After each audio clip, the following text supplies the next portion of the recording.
આધ્યાત્મિક મહાશક્તિ કાર્યક્રમમાં આજે આપણે વિચાર કરવાના છીએ પિતૃપક્ષના અંદર આપણે આપણા પિતૃઓના શ્રાદ્ધ દ્વારા કેવી રીતે એમને ઉત્તમ ગતિ આપી શકીએ. શ્રાદ્ધ કોને કરવું જોઈએ અને શ્રાદ્ધ કરવાનો લાભ છે ખરો? હા, શ્રાદ્ધ સૌ કોઈ વ્યક્તિ કરી શકે છે.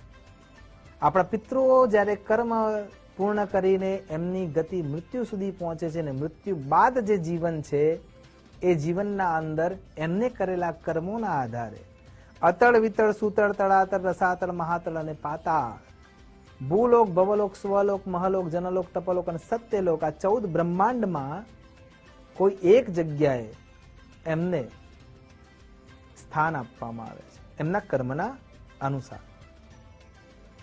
પિતૃલોકમાં જ્યારે પહોંચે છે તો એક યોગ્ય પદવી સુધી છે, સારી અવસ્થામાં છે.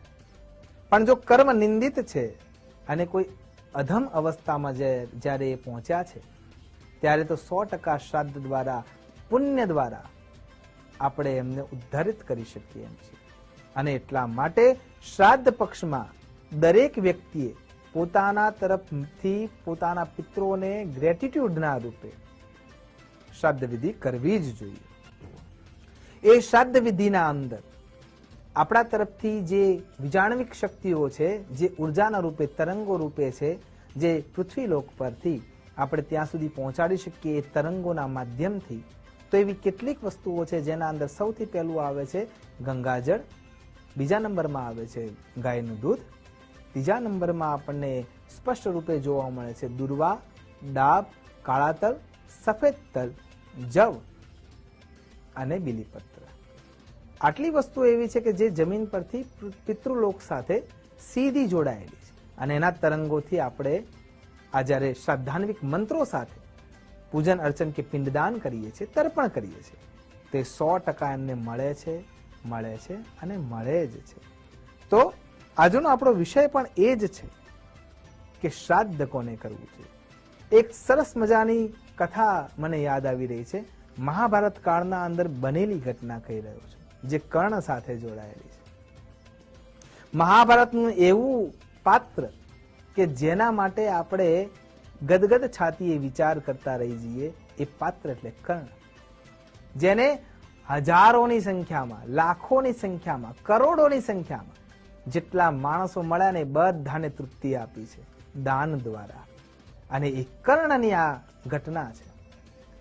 મહાભારતના યુદ્ધમાં કર્ણ વિદીર્ણ થાય છે, ચારે બાજુથી શરશૈયા ઉપર આવી ગયા હોય એવી અવસ્થા આવી જાય છે. એ શરશૈયા ઉપર પડ્યા છે અને છેલ્લી અવસ્થા છે ત્યારે ભગવાન શ્રી કૃષ્ણ એમની પરીક્ષા લેવા માટે આવે છે. કર્ણને કહે છે કે જીવન પર્યંત તમે બહુ બધા સોનાના દાન આપ્યા, પણ આ યુદ્ધના મેદાનમાં જ્યારે લોખંડથી શરીર ઢંકાયેલું છે અને એ પણ હવે વિદીર્ણ થઈ ગયું છે, એ સમયે શું તમે દાન આપી શકશો? ત્યારે કર્ણ એમ કહે છે કે આ યુદ્ધના મેદાનમાં હું દાન આપવા માટે સમર્થ તો એટલા માટે નથી કેમ કે મારું શરીર ચારણી જેવું બની ગયું છે. અર્જુન પણ સામે ઉભા છે ને એમ કહે છે કે અર્જુનના બાણ મારા શરીરને વિદીર્ણ કરી ચૂક્યા છે, પણ છતાંય હે મધુસૂદન, તમને હું નિરાશ નહીં થવા દઉં. એટલી કૃપા કરો કે સામે પેલો જે પથ્થર પડ્યો છે ને એ પથ્થર મને લાવીને આપો. હું અત્યારે પણ તમને સોનાનું દાન આપીશ, કેમ કે મારા દાંતના વચ્ચે એક રેખા રૂપે મેં સુવર્ણ રાખેલી છે અને એ હું તમને આપીશ. ત્યારે કૃષ્ણ પરીક્ષા લેવા જ્યારે બેસે છે ને ત્યારે કર્ષયતિ કૃષ્ણ એટલા સ્પષ્ટ રૂપે કહે છે કે જે હું એ પથ્થર ઉપાડીને તમને આપું અને પછી તમે એના બદલામાં મને સળી કાઢીને આપો છો, તો એ તો તમને મેં મદદ કરી એ પથ્થર લાવીને આપવામાં, અને એના બદલામાં તમે મને આપો છો એટલે તમે મારું દાન ચૂકવ્યું કહેવાય, એ દાન આપ્યું કહેવાય નહીં.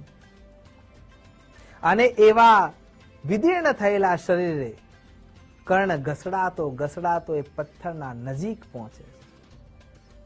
એ પથ્થર ઉઠાવી અને પોતાના ચહેરા ઉપર મારી અને દાંત તોડી અને એમાંથી એ સોનાની સળી નીકાળીને દાન આપે છે અને પછી પોતાનો જીવ છોડે છે. આવા પુણ્ય કર્મોથી એ સ્વર્ગલોકને પ્રાપ્ત થાય છે.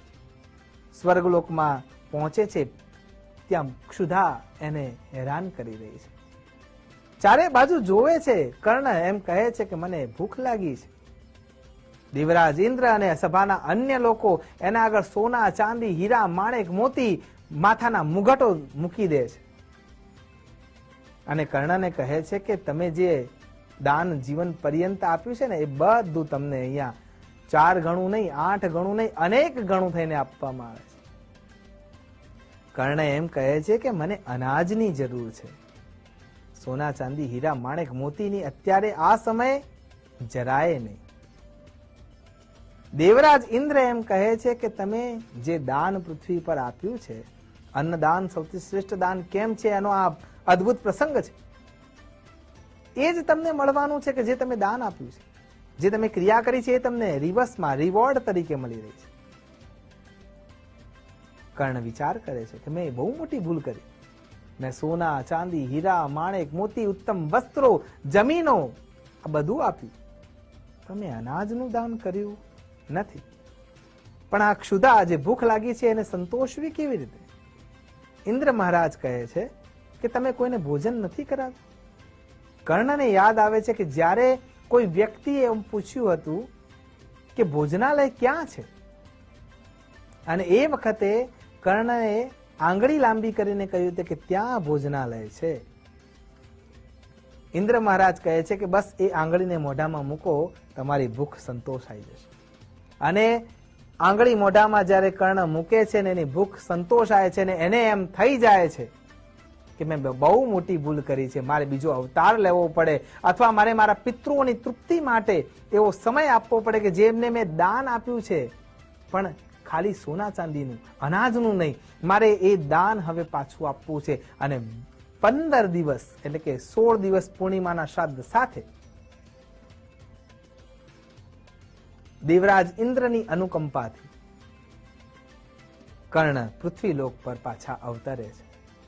અને એ વખતે મહાભારત કાળના અંદર સૌથી પહેલી વાર એ શ્રાદ્ધાન્વિક કર્મ કરી અનેક પ્રકારનું દાન, એમાં પણ અન્નદાન, પિંડદાન સાથે એ કરે છે અને પોતાના પિતૃઓને તૃપ્ત કરવાનું કામ કરે છે. ત્યારબાદ અનેક પ્રકારના બ્રાહ્મણોને એ ભોજન કરાવે છે, જરૂરિયાતમંદ તમામ વ્યક્તિઓને અનાજના દાન કરે છે અને એ રીતે પોતાના પિતૃઓને તૃપ્ત કરે છે.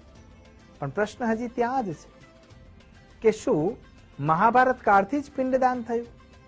રામાયણ કાળમાં સીતાજીએ પણ પિંડદાન તો કર્યું જ હતું, અને એના પહેલા સતયુગમાં પણ એવા દાખલા આપણને જોવા મળે જ છે. પણ કર્ણએ દેહ છોડ્યા પછી આ વાતને જાણીને અને એ જાણ્યા પછી એ પોતાના કાર્યને વધારે પ્રશસ્ત કરવા માટે અથવા પોતાના ન કરેલા કાર્યનો પસ્તાવો કરીને એ કાર્યને સુધારવા માટે પૃથ્વીલોક પર 16 દિવસ આવી અને પોતાના પિતૃઓને તૃપ્ત કરવા માટે તર્પણ વિધિ કરે છે, શ્રાદ્ધાન્વિક કર્મ કરે છે અને પોતાના પિતૃઓને તૃપ્ત કરે છે.